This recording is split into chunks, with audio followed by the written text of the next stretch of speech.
안녕하세요. 바울과 복음을 만나다 김은경 목사입니다. 한 주 풍성한 주님의 은혜 속에 지내셨나요? 은혜를 누리며 감사와 기쁨 안에 거하셨으리라 믿습니다.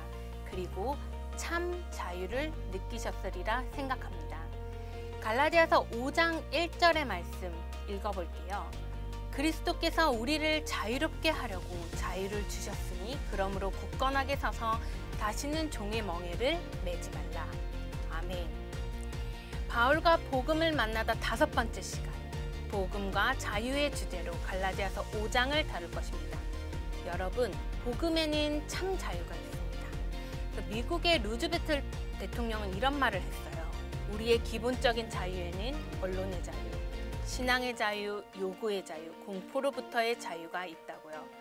하지만 우리는 더 근원적인 자유를 필요로 하는 영적인 존재입니다. 우리의 인간됨은 우리가 누리는 자유에 있다고 봅니다. 우리가 누리는 자유의 한계, 자유의 영역, 자유의 성격, 의미에 따라서 인간의 가치가 결정되는 것 같아요. 어떤 의미에선 행복도 이 자유의 기준함을 봅니다. 아무리 돈을 많이 가졌어도 오히려 그것으로 인하여 부자유하고, 아무리 명예가 있어도 그것 때문에 속박을 느낀다고 하면 그 사람은 결코 행복할 수 없을 것 같습니다. 사람은 그가 누리는 자유만큼 행복한 것 같습니다. 그래서 오늘 우리 시대는 어느 시대보다 많은 자유를 누리는 것 같아요. 그럼에도 어느 시대보다 자유롭지 못하게 살아가는 것 같기도 합니다.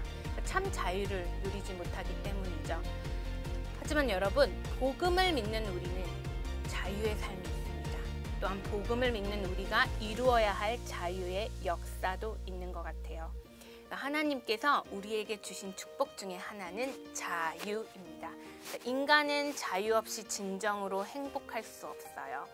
토마스 제피스는 우리에게 생명을 주신 하나님께서 동시에 우리에게 자유를 주셨다고 했습니다. 그리고 패트릭 헬리도 나에게 자유를 달라, 그렇지 않으면 차라리 죽음을 달라고까지 했습니다. 우리는 참 자유를 누릴 수 있어야 합니다. 참 자유를 바울과 함께 복음으로 누리기 위해서 본문으로 들어가 보겠습니다. 네, 여러분, 갈라디아서 5장부터는요, 복음을 받는 우리의 삶의 모습에 대해서 말합니다. 복음의 적용이라고도 할 수 있는데요. 복음이 적용된 삶도 우리가 믿는 복음처럼 우리가 무엇을 하기 위해 의지적으로 노력하기보다는 우리가 할 수밖에 없도록 동기가 만들어져 행동으로 이렇게 자연스럽게 옮겨짐을 보게 됩니다. 너무 좋지 않나요? 그래서 5장에서 바울은 우리 삶의 자유로 인한, 그로 인한 사랑의 모습에 대해서도 말을 합니다. 우리가 받은 자유에 대해서도 말하고 그 자유가 역사하는 삶, 사랑에 대해서도 언급을 합니다. 1절 다시 읽어볼게요. 그리스도께서 우리를 자유롭게 하려고 자유를 주셨으니 그러므로 굳건하게 서서 다시는 종의 멍에를 매지 말라. 갈라디아서 1장 1절의 말씀입니다. 그래서 복음을 알기 전 우리는 이 죄의 속박과 고통으로부터 지배당하고 있습니다. 죽음으로부터 지배당하고 있죠. 즉 여러분, 우리 계속 배웠죠. 율법의 정죄로부터 지배당하고 있었습니다. 하지만 예수 그리스도께서 우리를 이 모든 것으로부터 우리를 자유하게 하셨습니다. 그래서 갈라디아서 1장 4절, 그리스도께서 하나님 곧 우리 아버지의 뜻을 따라 이 악한 세대에서 우리를 건지시려고 우리 죄를 대속하기 위하여 자기 몸을 주셨으니, 우리가 1장 4장 에서부터 반복해서 본 말씀이죠. 그러니까 하나님은 그리스도께서 우리의 죄를 이렇게 대신 이렇게 지게 하심으로 죄에서 자유하게 하셨습니다.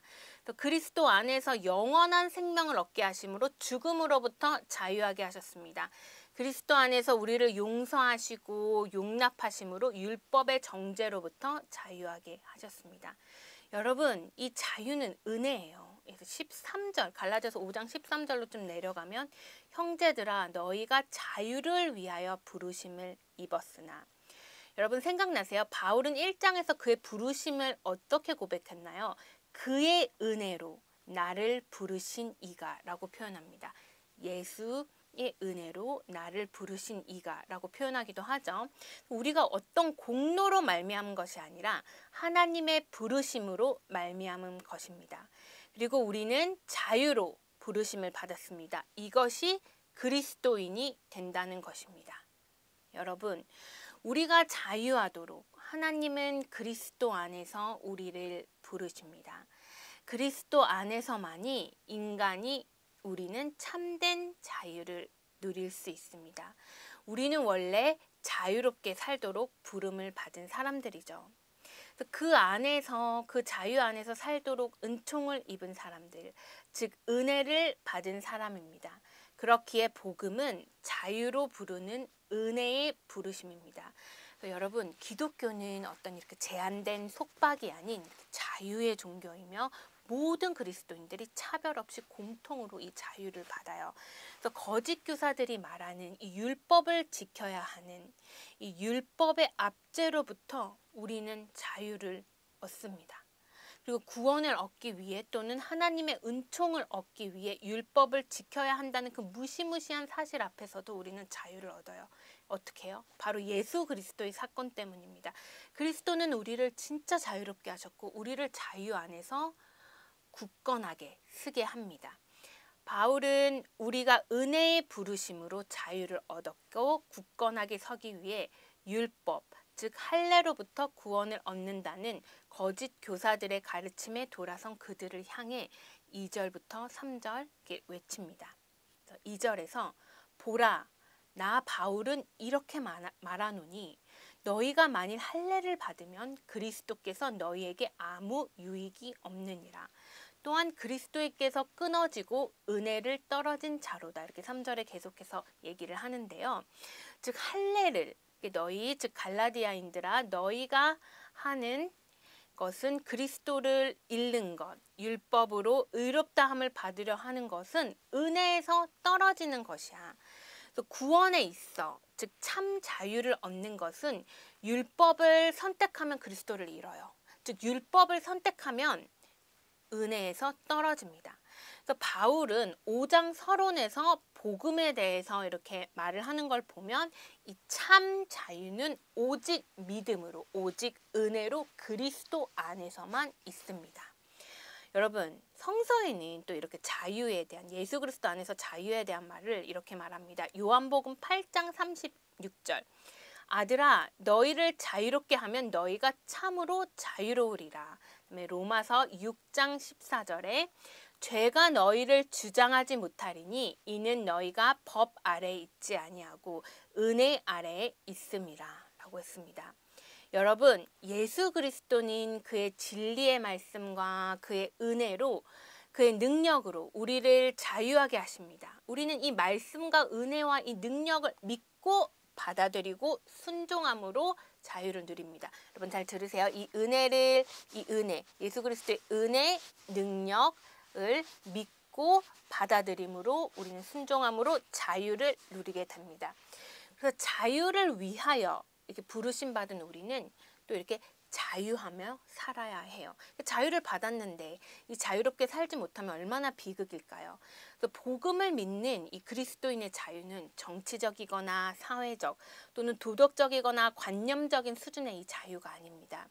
율법, 죄, 사단, 죽음으로부터 아주 구체적인 해방으로의 자유예요. 이러한 자유는요, 여러분 이제 아시나요? 결코 인간의 노력으로서 획득되는 것이 아닙니다. 하나님의 은혜로우신 이 결과로서 곧 하나님의 아들이신 예수 그리스도께서 십자가를 지셔서 스스로 종의 멍에를 매심으로 우리가 이 자유를 얻게 되는 것입니다. 즉 뭘까요? 그리스도의 대속으로 말미암아 우리에게는 참 자유와 구원이 열리게 된 것입니다. 이렇게 하여 얻어진 자유는 우리에게 믿음의 선물로 주어진 이 성령의 능력을 통해서 하나님 앞에서 성숙한 이 책임과 자유로 이어지는 자유인 것입니다. 여러분, 그렇기에 참 자유를 위하여 은혜의 부르심을 입은 하나님의 자녀라는 확신과 함께 그 자유를 누리는 우리는 진정한 자유자, 축복자가 되어야 할 것입니다. 또 우리는 자유를 누리는 축복자가 되기 위해서 어떻게 해야 할까요? 바울은 말하죠. 13절. 자유로 육체의 기회를 삼지 말고. 또 우리는 자유로 육체의 기회를 삼지 말아야 합니다. 하나님의 자녀로서 이 자유야말로 우리들의 소중한 어떤 소유물 중에 하나죠. 너무 소중하죠. 이게 자유라는 거는. 예수 그리스도에 의해 자유롭게 되었기에 우리는 진실로 자유할 수 있고요. 근데 이 자유는 우리의 어떤 방종의 삶을 이렇게 허락하신 것은 아닙니다. 또 그리스도인의 자유는 방종이 아니라 항상 그리스도를 의지하고 따라가는 것입니다.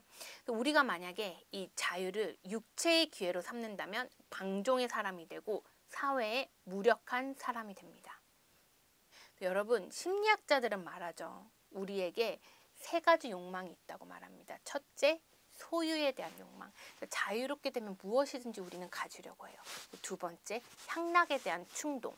자유로울 때 즐기면서 마음대로 살고자 하는 욕망입니다. 마지막으로 창조에, 세 번째는 창조에 대한 욕망입니다.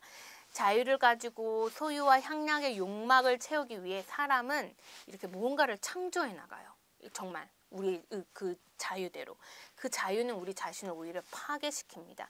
그렇게 바울은 13절에서 그 자유로 육체의 기회를 삼지 말라고 했습니다.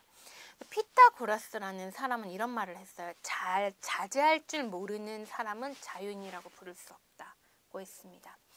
그래서 여러분, 우리는 주님에게 나를 포로로 잡아주세요 주님이라고 할 때 비로소 진정한 자유를 얻게 되는 것 같습니다. 자유를 세 장밖에 어떤 이 육체의 기회로 쓰지 않고 이렇게 나를 이 그리스도라는 어떤 세 장 안에 오히려 이렇게 나를 둘 때 그 자유는 우리의 자유를 자유되게 하는 것 같아요. 그래서 우리는 우리의 자유를 어떤 육체의 탐욕을 위한 방종의 기회로 사용하지 않는 게 되게 중요한 것 같아요. 그때 참 자유의 세계를 가지고 사는 자유의 사람이 됩니다. 또한 바울은 13절에서 계속 이어서 말합니다. 오직 사랑으로 종노릇 하여라. 우리가 참 자유를 누리는 것은 갈라디아서 6절에 이런 말이 있는데요. 예수 안에서 할례나 무할례나 효력이 없고 사랑으로서 역사하는 믿음뿐이라고 합니다.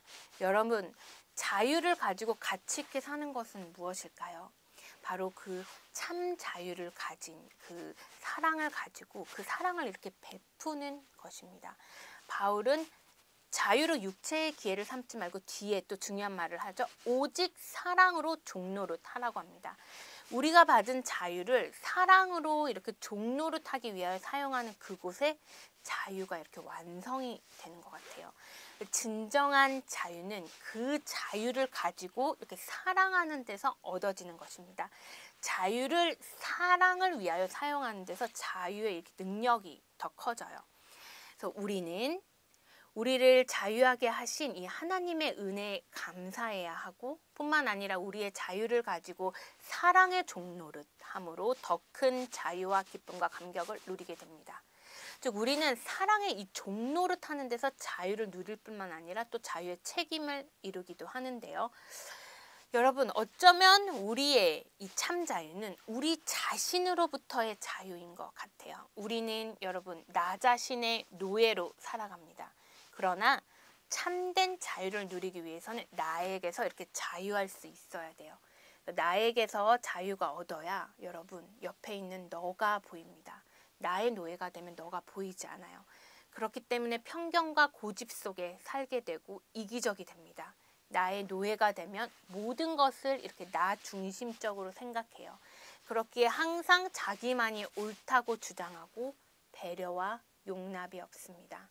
그래서 나누고 베풀어주는 선행과는 거리가 점점 멀어지고 여러분 선행을 행할지라도 이 거짓 교사들처럼 그 선행은 자기 자랑이 되고 맙니다. 그래서 나 자신에서 자유롭게 돼야 너가 귀하고 소중하게 보이고요. 너가 보이게 될 때 진정으로 이해가 되고 배려하고 베풀어주는 삶을 삽니다. 진정한 자유의 삶을 삽니다. 예수님은 이런 말을 합니다. 마태복음 22장 37절에서 40절. 내 마음을 다하고 목숨을 다하여 뜻을 다하여 주 너의 하나님을 사랑이라 하셨으니 이것이 크고 첫째 되는 계명이요. 둘째도 그와 같으니 뭐라고 하나요? 내 이웃을 내 자신같이 사랑하라 하셨으니 이 두 계명이 온 율법과 선지자의 강령이니라.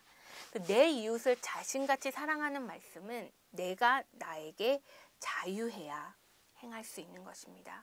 여러분이 갈라디아서 14절에 이런 말을 했어요. 온 율법은 내 이웃 사랑하기를 내 자신같이 하라 하신 말씀에서 이루어졌나니.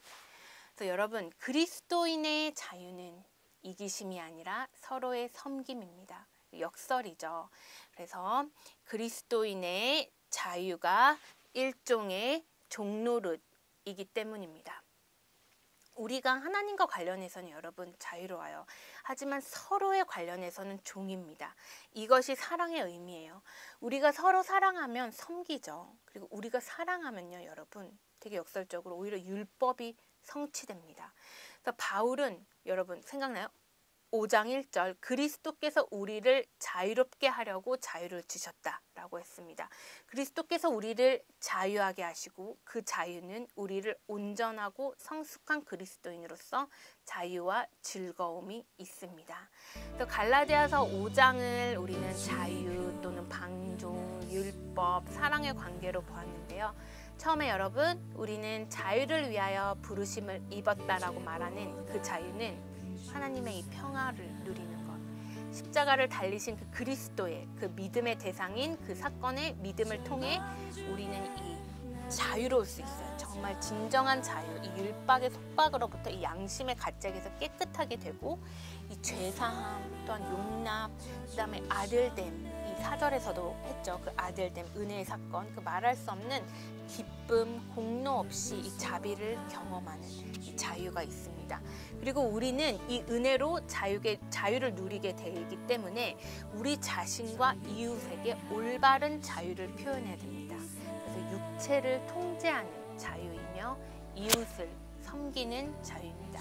그렇기 때문에 이 자유는요, 어떻게 보면 우리가 더 율법에 다가가고 더욱더 순종하게 만듭니다. 되게 역설적이죠. 그리스도께서 우리를 이 자유롭게 하신 자유는 우리가 부르심을 입은 자유입니다. 그래서 한 주 이 자유를 생각하며 굳건하게 서시길 소망합니다. 율법의 종노릇이 아닌 참 자유를 누리며 서로를 사랑하며 그로 인해 율법을 성취하는 삶 되시길 소망합니다. 여러분 기도하겠습니다. 하나님 감사합니다. 우리가 주님을 알고 깨닫고 믿을 수 있게 해주신 감사합니다. 은혜로 우리를 불러주신 주님을 기억하고 그 부르심에 우리가 입은 자유 또한 기억하게 해주세요. 그 자유에 감사하며 자유를 온전히 성숙되게 누리고 이루어가는 우리의 삶 되길 소망합니다. 예수 그리스도의 이름으로 기도합니다.